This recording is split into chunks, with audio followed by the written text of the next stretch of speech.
Welcome back. गैर कानूनी तौर पर मुकीम अफगान जो महाजरीन हैं उनकी जो इनखला के लिए एक डेडलाइन दी गई थी वो भी अब क्रॉस हो गई 31 मार्च की, जिसके बाद ये बताया जा रहा था कि ये इनखला सुसरवी का शिकार है। बहरहाल इस इनखला के हवाले से आपने देखा कि खैबर पख्तूनख्वा के चीफ मिनिस्टर अली अमीन गंडापुर की जानिब से प्रेस कॉन्फ्रेंस में ये कहा गया कि ज़बरदस्ती यानी ज़ोर ज़बरदस्ती से वो किसी को भी खैबर पख्तूनख्वा से इस तरह से नहीं भेजेंगे, क्योंकि ना ही वो उनकी रिवायत है और ना ही वो इस पॉलिसी से अग्री करते हैं।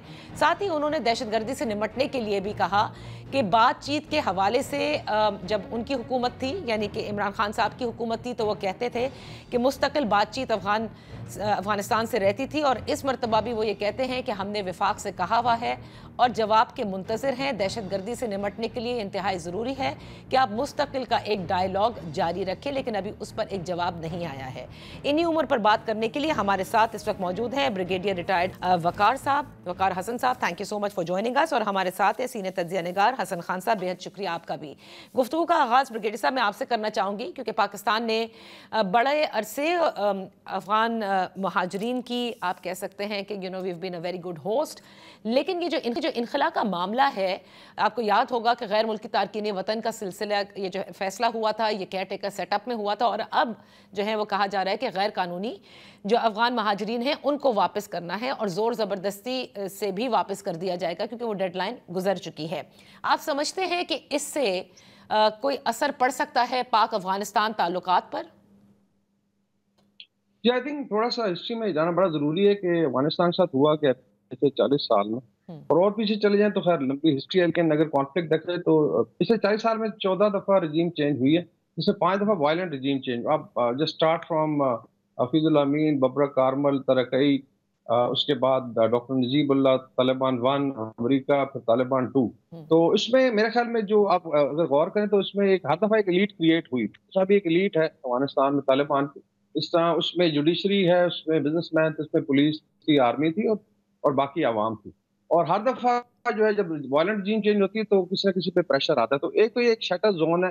ये टोटल आई थिंक गलत परसेप्शन है कि शायद एक स्टेबल इलाका है। It has been unstable for last 40 years और उसका खमियाजा भुगत रहा है पाकिस्तान और ईरान। और इसमें ना पाकिस्तान ने इन्वाइट किया रशिया को ना अमेरिका को। ये आई थिंक बड़ा जरूरी है। हर दफा पूछा जाता है व्हाट इज द पॉलिसी, तो ये एक बैकग्राउंड है।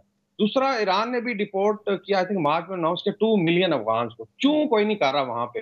लेट्स से उनके जो ईस्टर्न प्रोविंस के गवर्नर साहबान ओके जी हम तो नहीं मानते, तो हमारे वो बड़े बई खा इनके, बिकॉज उसमें नेशनल इंटरेस्ट देखा जाए। तो मेरे ख्याल में this is all point scoring. Ali Amin Gandapur साहब मेरे ख्याल पता नहीं कुकू लैंड में रह रहे हैं।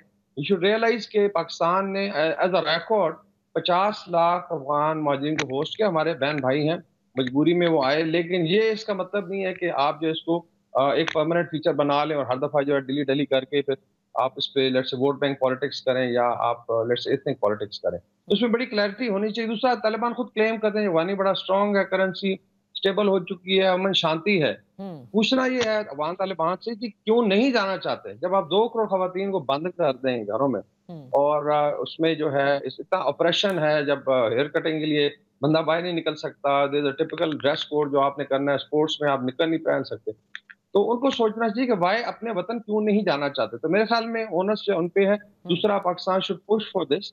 Enough is enough. Almost Europe की अगर आप देखें आबादी तो उसमें कई ममालिक है 50 लाख आबादी में, इतना बड़ा मुल्क टेक्निकली आप पाल रहे हैं। तो मेरे ख्याल में गन्नापुर साहब should I think take a deep breath और ये जो policy I think we should support it कि ग्रेजुअली इनको अपने घरों में वापस जाना चाहिए। ठीक है, आप ये कहते हैं Pakistan for push for it and Pakistan के लिए ये जरूरी भी है कि इस पॉलिसी के ऊपर अमल दरामद किया जाए। हसन खान साहब, कहीं ये काउंटर प्रोडक्टिव साबित तो नहीं होगी? और जो वैसे ही ताल्लुकात अफगानिस्तान के साथ हमारे कुछ इतने अच्छे नहीं हैं, आप समझते हैं वो भी असरअंदाज हो सकते हैं इस डिसीजन से, या ये दुरुस्त डिसीजन है, इससे पाकिस्तान के अमन व अमान और जो बका है वो भी रिलेटेड है? मेरे ख्याल में जहां तक अफगान रेफ्यूजीज का ताल्लुक है तो जाहिर बात है ये तो फेडरल सब्जेक्ट है। मतलब ये कि मरकजी हुकूमत अगर रेफ्यूजीज ने आना भी है तो मरकजी हुकूमत उसको ले आती है, उसको ले जाना है, तो ये मरकजी हुकूमत का डिसीजन है। अली अमीन खान का मेरे ख्याल में रेफ्यूजीज को निकालने पे एतराज से ज्यादा तरीकेकार पे उसका एक पॉइंट ऑफ व्यू है शुरू ही से। क्योंकि जिस तरह ये फैसला लिया गया, देखिए हमारे यहाँ प्रॉब्लम ये है कि अच्छे से अच्छा फैसला जो होगा वो भी हम क्लोज डोर में वो ले लेते हैं। इसी हवाले से मैं एक बात बता दूं कि जब ये फैसला लिया गया कि 31 मार्च के बाद जो है ना ये निकाले जाएंगे, अभी आप देखें कि ये तकरीबन सिर्फ एसीसी कार्ड होल्डर्स जो है ना उसकी तादाद 8,50,000 या 8,60,000 है, नंबर वन। नंबर टू, ये जो नॉन अनडॉक्यूमेंटेड है, मतलब है कि जिसको इलीगल कहते हैं ना, एक ये जो Pakistan institute of strategic studies में एक दफा एक प्रोग्राम था जिसमें ये अफगान कमिश्नरेट के जो उस वक्त के हेड थे, उसने कहा था कि we don't have a data, ये हम स्पेकुलेट कर रहे हैं कि 3 लाख अनडॉक्यूमेंटेड है, 4 लाख अनडॉक्यूमेंटेड है। वो कह रहे हैं कि बहुत ज्यादा है, इट मीन्स कि ज्यादा है। लेट्स से अगर 8 लाख ये है, अगर आप 5-6 लाख को भी उनको मिला दे तो ये 12-13 लाख मतलब है कि आपने निकालने हैं। अभी ये फैसला जब आपने, आपको सिंपल एक मिसाल देता हूं, 31 मार्च को आपने निकालना था, 31 मार्च को कहते हैं जी हमने इनके लिए आरजी कैंप बनाने हैं। अभी हफ्ता 10 दिन तो इसलिए लगे कि ये आरजी कैंप कौन फाइनेंस करेगा, कौन उनका रिस्पॉन्सिबल होगा, कहां से उसमें एम्प्लॉय कौन होगा, और उनके लिए जो है ना अरेंजमेंट, अगर सिक्योरिटी है तो ये किसकी जिम्मेदारी होगी, आया सूबा करेगी या मरकज करेगी।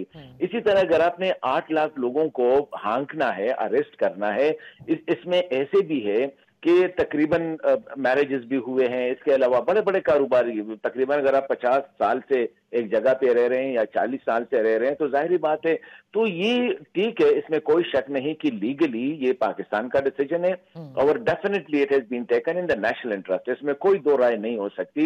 लेकिन इसके लिए बेहतर होता मेरे ख्याल में कि तमाम स्टेक होल्डर्स, मतलब Afghan commissionerate is responsible, Pakistani इदारा है, for the last 40 years 50 years जो है ना वो रेफ्यूजीज को मैनेज करता है। अभी वो बैठते, फेडरल गवर्नमेंट बैठता, 2 सूबे जहां पे रेफ्यूजीज का इन्फ्लक्स ज्यादा है, मतलब प्रेजेंस ज्यादा है, खैबर पख्तूनख्वा है, बलोचिस्तान है।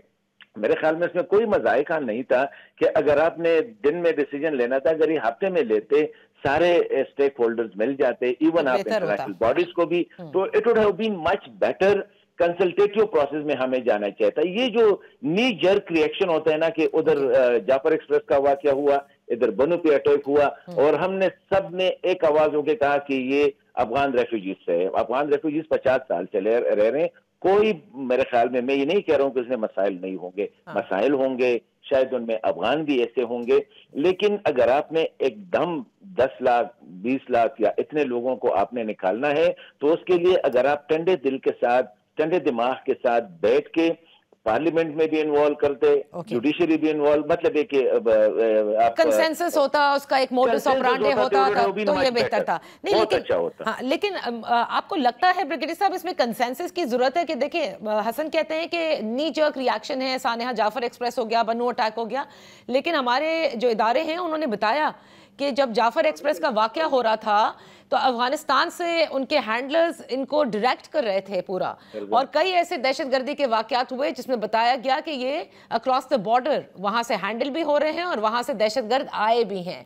तो आपको ये लगता है कि इसलिए ये इंतहाई जरूरी है पाकिस्तान की अमन और अमान के लिए कि अफगान रेफ्यूजीज को वापस भेजा जाए?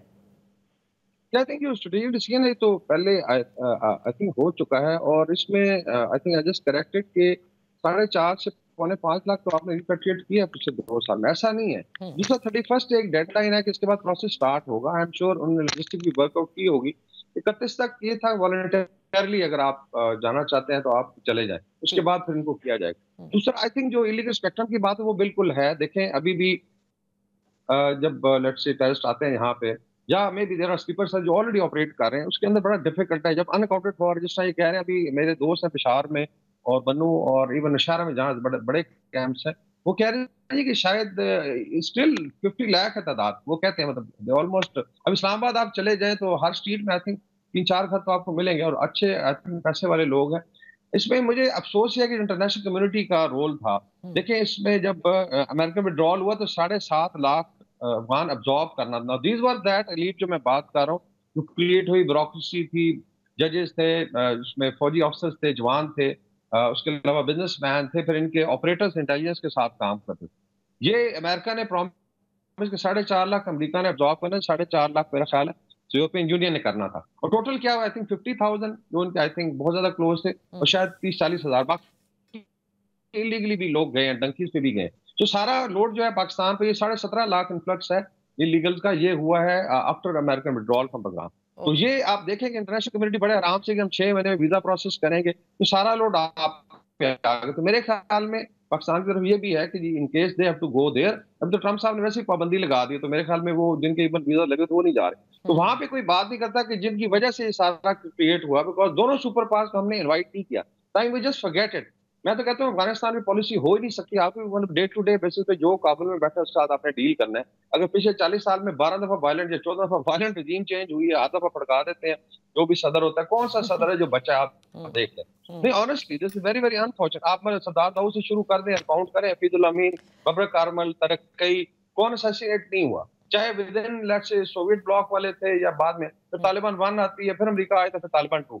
तो इसका मतलब है कि सारा जो लोड है ईरान पाकिस्तान पे फेंक के बड़े आराम से हो चल। दूसरा ये कि ईरान की आप देख लें कि ईरान अभी आई थिंक जो लेटेस्ट ये है कि मार्च ऑनवर्ड वो 20 लाख अफगान को रिपेट्रिएट कर रहे हैं, बल्कि they are now pushing them. तो वहां भी तो आई थिंक ये चीजें हैं, लेकिन people are just quiet because government का डिसीजन है। हाँ ये जरूर है इसको और बेहतर बनाया जा सकता है, लेकिन I think enough warning was given. 2 साल से प्रोसेस चल रहा है, ये कोई आज का decision and there is nothing to do with Jafar expert. हाँ ये जरूर है कि इलीगल स्पेक्ट्रम इसमें पनपता है और हमने अपने इंटरेस्ट को गार्ड करना है। इंटरेस्ट को गार्ड करना है और इलीगल स्पेक्ट्रम ऑफ कोर्स बिल्कुल पनपता है। यहाँ पर एक ब्रेक लेते हैं और ब्रेक के बाद हम अपनी गुफ्तगू जारी रखेंगे।